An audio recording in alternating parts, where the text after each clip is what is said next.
Hola amigos, aquí andamos haciendo un servicio, una Nissan Murano 2011. Le reemplazamos todas las bobinas de encendido y las bujías también.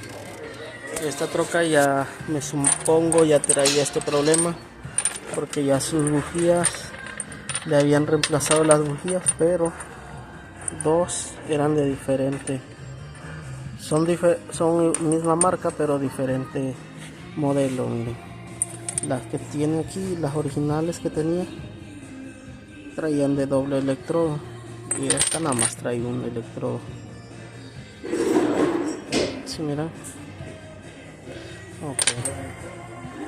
Esta troca venía con el Random Misfire de P0300, sí, que era múltiples cilindros con fallo,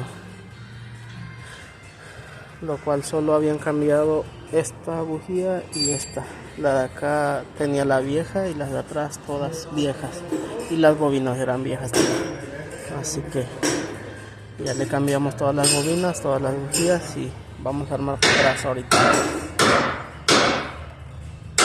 Ahí quedó el jalecito. Ahorita vamos a terminar de armar, amigos. Saludos, que tengan buen día.